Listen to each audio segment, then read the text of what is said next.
بسم اللہ الرحمن الرحیم۔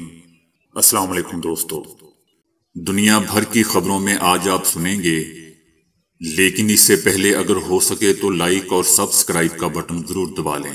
شکریہ۔ امریکہ نے آنے والے 6 مہینے روس کے حوالے سے فیصلہ کن قرار دے دیے۔ شمالی کوریا کے لیڈر نے اپنی فوج کو امریکہ سے جنگ کے لیے تیار رہنے کا حکم جاری کر دیا۔ سعودی عرب اور ایران آپس میں گلے مل کے چائنا کا انتہائی خوشی کا اظہار۔ تاریخی حقائق اور کشمیر کی متنازع حیثیت کو تبدیل کرنا کوئی بچوں کا کھیل نہیں ہے۔ جھوٹ بولنے پر بے شرم وزیر اعلیٰ محسن نقوی اور آئی جی کو جیل میں ہونا چاہیے، عمران خان۔ امریکن اخبار نیو یارک ٹائمز مودی حکومت کا قبر تک جان نہیں چھوڑے گا، پیچھا کرتا رہے گا۔ امریکہ اور مغرب انسانی امداد کی آڑ میں اپنے زر خرید ایجنٹ یوکرین کیوں بھیج رہے ہیں؟ روس۔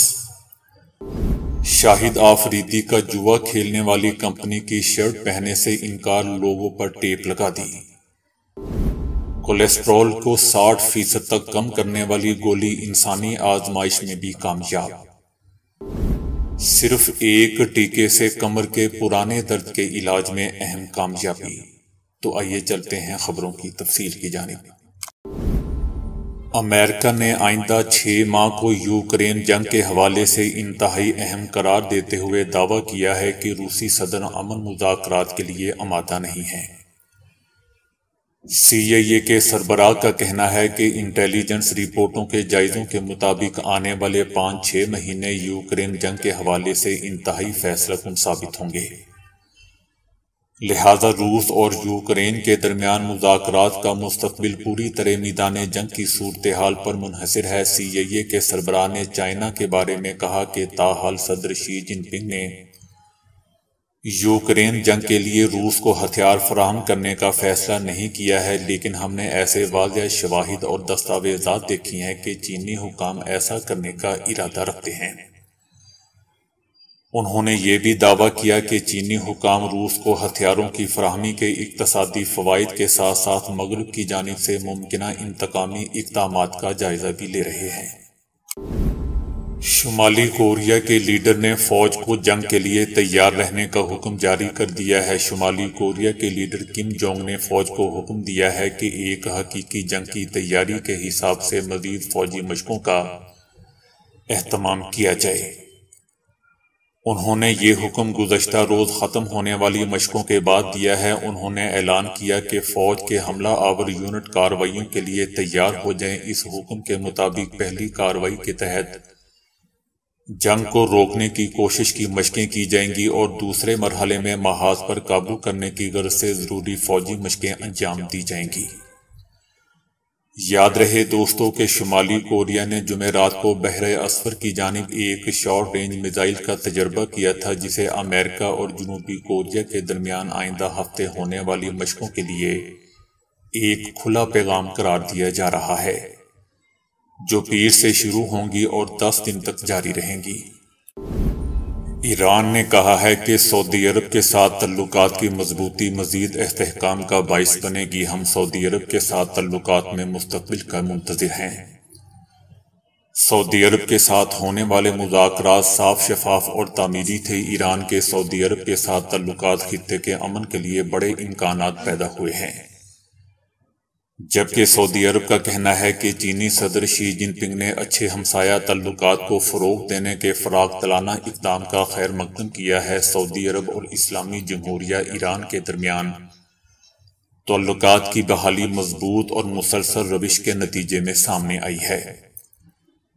چائنا نے سعودی عرب اور ایران کے سفارتی تعلقات دوبارہ شروع کرنے اور دونوں ملکوں کے سفارتخانوں کو دوبارہ کھولنے پر اتفاق کیا ہے۔ دونوں فریقوں نے ریاستوں کی خود مختاری کا احترام کرنے، دوسرے کے اندرونی معاملات میں مداخلت نہ کرنے اور 2001 میں طے پانے والے سیکیورٹی تعاون کے معاہدے کو فعال کرنے پر بھی اتفاق کیا ہے۔ کل جماعتی حریت کانفرنس نے کہا ہے کہ تنازع کشمیر پر بھارت کی ہٹ دھرمی نے پورے جنوبی ایشیا کے امن کو خطرے میں ڈال رکھا ہے۔ جماعت نے ہندو تبا لیفٹیننٹ گورنر منوج کے اس بے بنیاد دعوے کی شدید مذمت کی کہ کشمیر بھارت کا اٹوٹ انگ ہے، جبکہ کشمیر اقوام متحدہ کی طرف سے تسلیم شدہ ایک متنازع علاقہ ہے جس کے مستقبل کا فیصلہ کشمیری عوام کو عالمی ادارے کی نگرانی میں رائے شماری کے ذریعے کرنا ہے۔ بھارتی رہنماؤں کے ایسے دعوے تاریخی حقائق اور کشمیر کی متنازع حیثیت کو ہرگز تبدیل نہیں کر سکتے۔ انہوں نے عالمی برادری پر زور دیا کہ وہ بھارت پر دباؤ ڈالیں۔ اس سے پہلے بھارتی انتظامیہ کی طرف سے مقبوضہ علاقے میں پراپرٹی ٹیکس کے نفاذ کے خلاف جموں میں مکمل ہڑتال کی گئی۔ ہڑتال کی call chamber of commerce and industries Jammu نے دی تھی۔ علاقے میں دکانیں اور کاروباری ادارے بند رہے، جبکہ سڑکوں پر ٹریفک کی آمد و رفت محدود تھی۔ ہائی کورٹ بار ایسوسی ایشن نے ہڑتال کی حمایت میں تمام عدالتوں میں کام معطل رکھا۔ کشمیری عوام نے جنیوا میں اقوام متحدہ کے دفتر کے سامنے بھارت کے خلاف احتجاجی مظاہرہ بھی کیا تاکہ عالمی برادری کی توجہ مقبوضہ وادی میں بھارتی فوجیوں کی طرف سے جاری انسانی حقوق کی سنگین خلاف ورزیوں کی طرف مبذول کروائی جا سکے۔ عمران خان نے کہا ہے کہ کسی بھی مہذب ملک میں جھوٹ بولنے پر نگراں وزیر اعلیٰ محسن نقوی اور آئی جی پنجاب کو جیل بھیج دیا جاتا۔ عمران خان نے کہا کہ کسی بھی مہذب ملک میں ان دو بے شرم انسانوں نگراں وزیر اعلیٰ محسن نقوی اور آئی جی پنجاب کو جھوٹ بولنے پر جیل بھیج دیا جاتا۔ انہوں نے نہ صرف جھوٹ بولا بلکہ قوم کی بھی توہین کی۔ عمران خان نے مزید کہا کہ جب خطرناک لوگوں نے ملک پر قبضہ کیا ہو تو ایسا ہی ہوتا ہے۔ جو یہ لوگ سمجھتے ہیں کہ ہر کوئی گنگا ہے، جبکہ دوسری طرف وزیر اعلیٰ پنجاب محسن نقوی نے کہا ہے کہ عمران خان سیاست کریں، جھوٹ بولنا چھوڑ دیں، دھمکیوں گالی گلوچ سے نہیں ڈروں گا۔ وزیر اعلیٰ محسن نقوی کا کہنا تھا کہ پی ٹی آئی کارکن کی موت تشدد سے نہیں بلکہ کار حادثے میں ہوئی ہے۔ وزیر اعلیٰ پنجاب محسن نقوی نے آئی جی پنجاب کے ساتھ ہنگامی پریس کانفرنس کرتے ہوئے کہا کہ ہمارے پاس رپورٹ آئی ہے کہ پی ٹی آئی کارکن تشدد سے نہیں مرا۔ کالے رنگ کی گاڑی 6:52 پر بلال کو سروسز ہاسپٹل چھوڑ کر گئی۔ کار کے مالک راجہ شکیل نے حادثے کی اطلاع 8:30 بجے ڈاکٹر یاسمین راشد کو دی۔ محسن نقوی نے کہا کہ کار کا مالک راجہ شکیل اگلے دن یاسمین راشد کے ساتھ زمان پارک بھی گیا۔ ان کا کہنا تھا کہ عمران خان سیاست ضرور کریں مگر جھوٹ نہ بولیں، ہم پر الزامات اور غلط بیانی نہ کریں، لوگوں کو گمراہ نہ کریں، ہمیں اپنا کام کرنے دیں۔ اگر آپ سمجھیں گے کہ میں پریشر میں آ جاؤں گا تو ایسا نہیں ہوگا۔ محسن نقوی نے تحریک انصاف پر ضلع شاہ کے والد کو جھوٹا مقدمہ درج کرانے کے لیے 1 کروڑ کی آفر کا الزام لگاتے ہوئے کہا کہ ضلع شاہ کے والد کو کہا گیا کہ ہم آپ کو پیسے دیں گے، آپ کھڑے رہیں۔ آئی جی پنجاب نے کہا کہ 31 کیمروں کی مدد سے برآمد کی گئی گاڑی پر مقتول کا خون موجود ہے۔ جس گاڑی میں علی بلال کو لایا گیا اس کے ڈرائیور کا نام جہاں زیب ہے۔ 8:30 بجے گاڑی کے مالک راجہ شکیل نے یاسمین راشد کو ساری تفصیلات بتائیں۔ نیو یارک ٹائمز نے مودی سرکار کو ایک بار پھر خبردار کر کے ہلا ڈالا ہے۔ اخبار کا کہنا ہے کہ مودی کے زیر سایہ بھارت دوسرا کشمیر بن جائے گا۔ نیو یارک ٹائمز نے خطرے کی گھنٹی بجا دی۔ 2019 میں کشمیر ٹائمز نے انٹرنیٹ بندش پر مودی سرکار کے خلاف عدالت میں درخواست دائر کی تھی۔ انتقاماً مودی سرکار نے اخبار ہی بند کروا دیا۔ 66 سالہ پرانا اخبار مودی سرکار کی انا کی بھینٹ چڑھ گیا۔ صرف 2023 میں بھارت میں انسانی حقوق اور گرتے صحافتی معیاروں پر نیو یارک ٹائمز کا یہ 11واں اداریہ ہے۔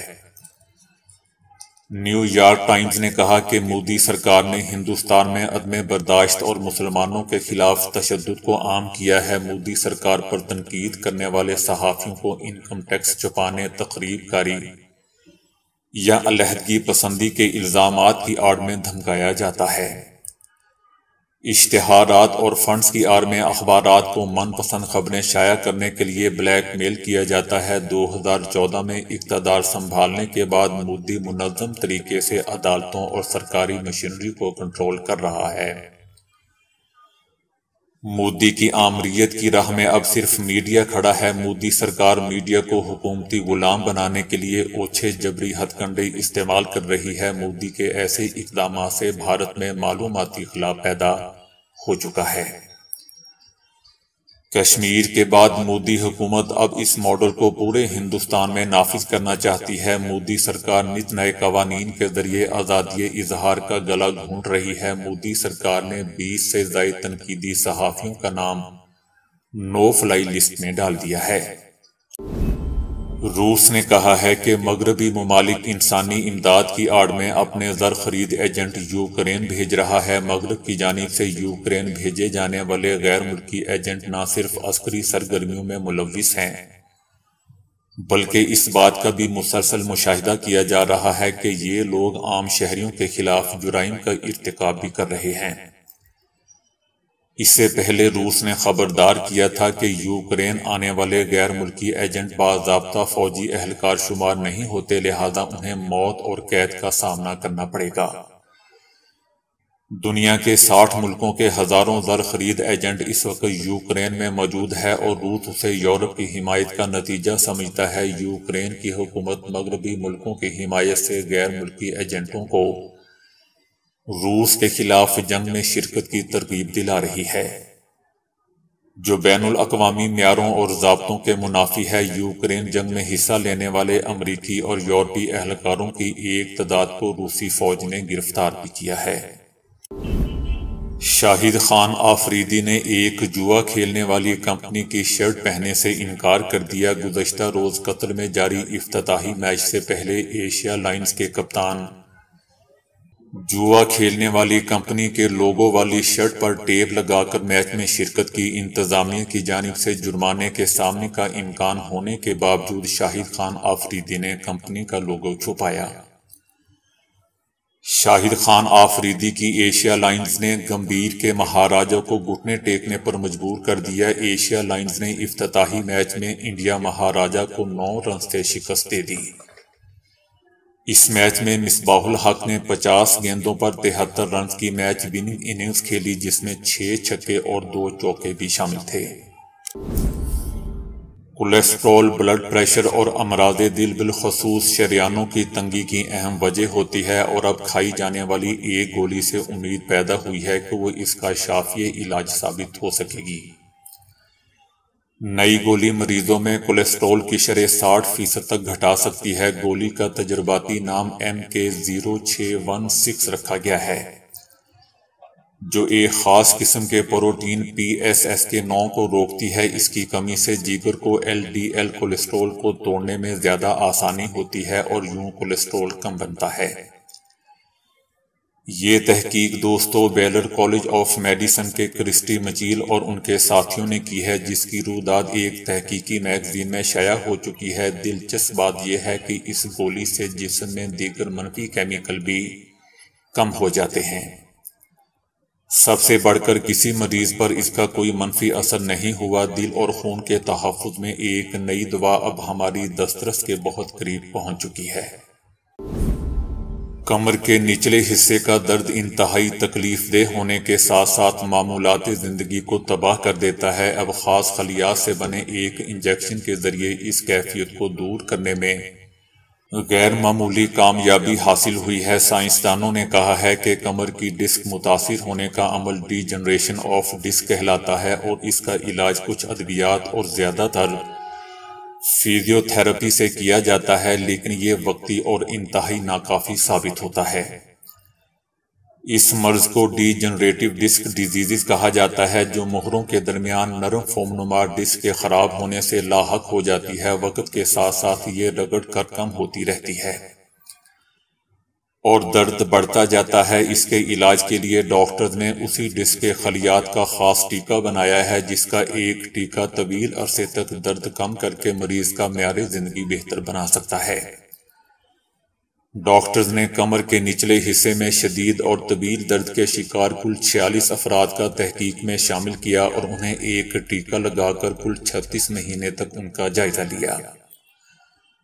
تقریباً تمام شرکاء نے بتایا کہ ان کا درد بہت کم ہو گیا ہے اور وہ کام کرنے کے بھی قابل ہو گئے ہیں۔ اس کے علاج میں سب سے آخری اور تکلیف دہ علاج دوستو سرجری ہی ہوتا ہے، جس میں کامیابی کا تناسب بہت کم ہوتا ہے۔ ماہرین کے مطابق یہ انجیکشن بنانے میں انہیں کئی سال لگے ہیں اور اب اسے مزید مریضوں پر آزمایا جائے گا۔ تو دوستو ابھی کے لیے اتنا ہی۔ ویڈیو کو لائک اور شیئر کرنے کا بہت بہت شکریہ۔